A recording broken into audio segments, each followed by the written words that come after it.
When adrenaline meets engineering, roller coasters are what you get. They seamlessly blend fun and fear safely within the tracks. But what happens when something goes terribly wrong? Thousands of accidents have marred the history of these amusement rides. Some were so catastrophic that they changed lives and communities forever.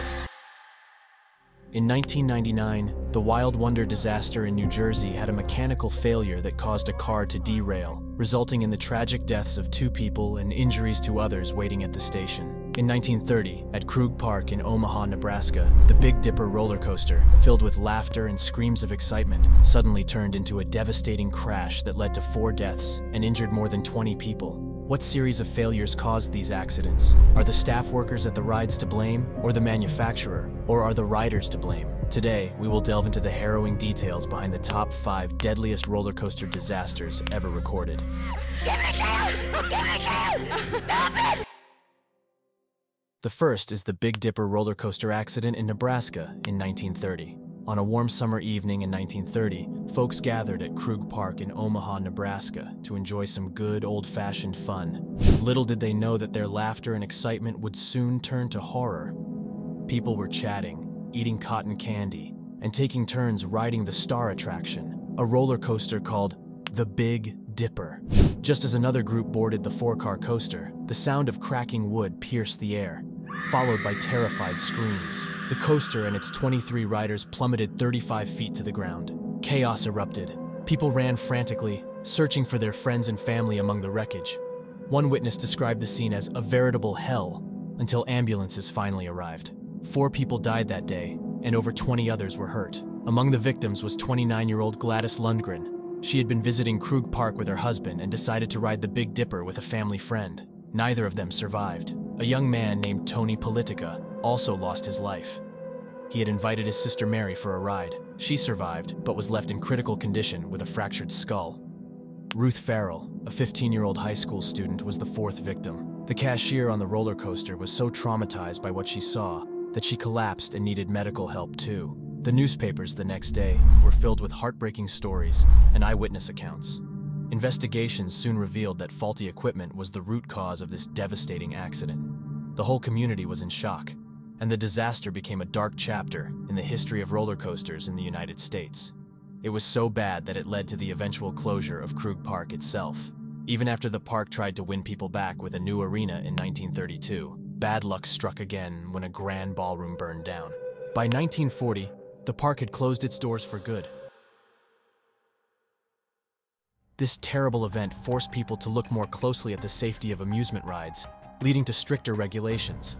But for those who lost their lives or got hurt, and for the community that experienced this tragedy, life would never be the same.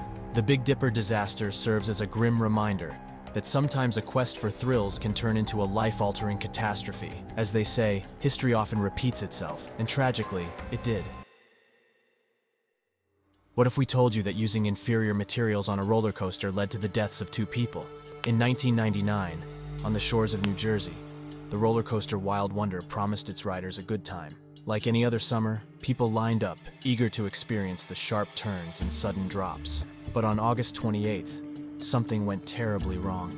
The ride had some mechanical issues that the park had tried to fix 11 days earlier. However, they used low-quality parts, which was against New Jersey law. The coaster started up as usual that fateful day. 2 guests sat in the front row, excited for the ride ahead.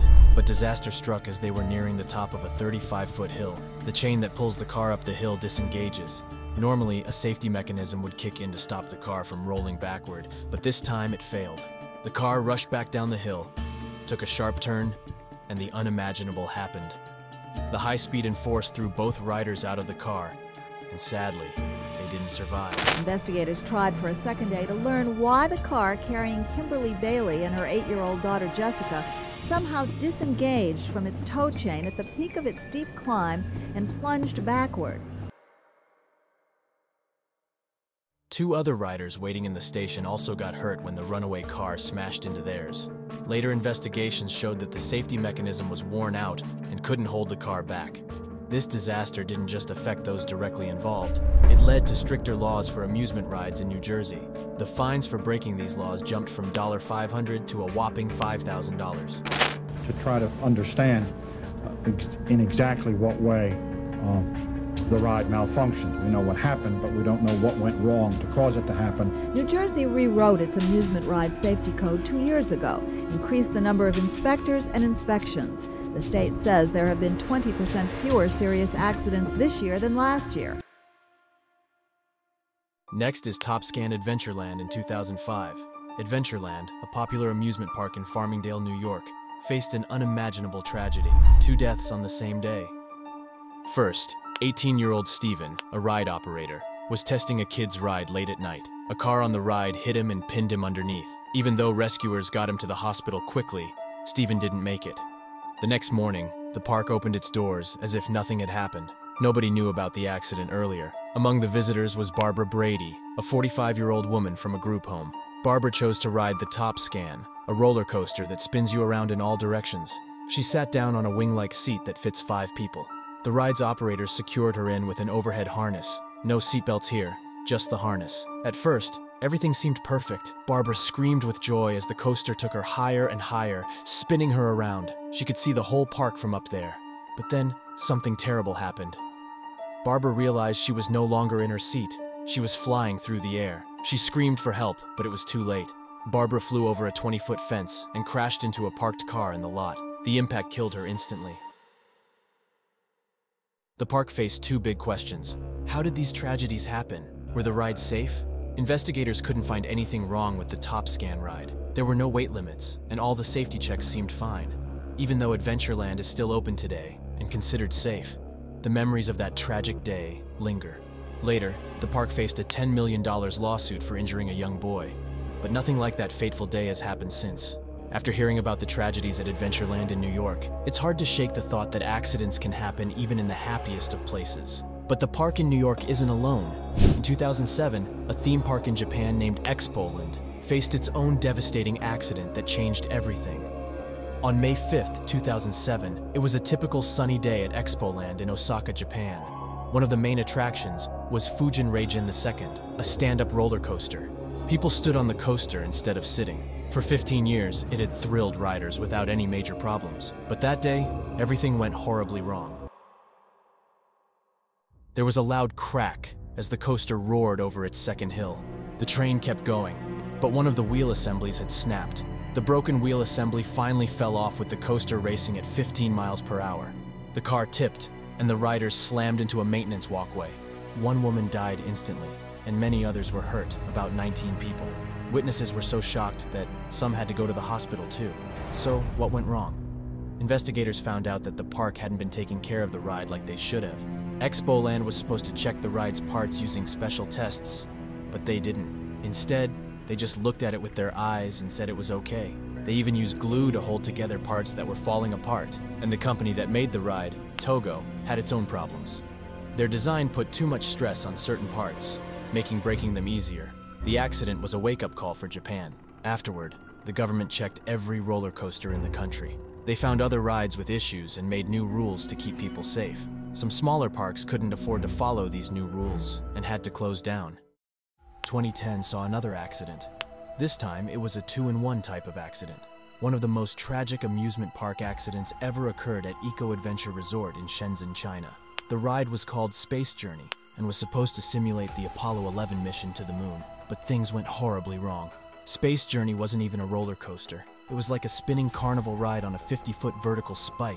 Imagine 12 cars holding 4 people each, all spinning around a central axis. Sounds fun, right? But on June 29th, disaster struck. One of the cars detached from the central arm that held it in place. It plummeted 39 feet and crashed to the ground. But that wasn't the end. Somehow, a fire broke out. The place filled with smoke, putting another 44 riders still high in the air at risk. Firefighters rushed to the scene. 2 more died from smoke inhalation, and at least 10 others were rushed to the hospital. At the end of everything, 6 people were killed and 9 were injured. So what went wrong? The arm holding the car wasn't strong enough. When you add in the force from the spinning, the arm just couldn't hold on. It snapped, causing the car to fall. So who's to blame? The park, Night Valley, tried to take responsibility by compensating victims, but the real issue points back to the manufacturer, BJA. They were a smaller company, and this was their prototype. They didn't test it enough, and they didn't make it strong enough. And because of that negligence, lives were lost.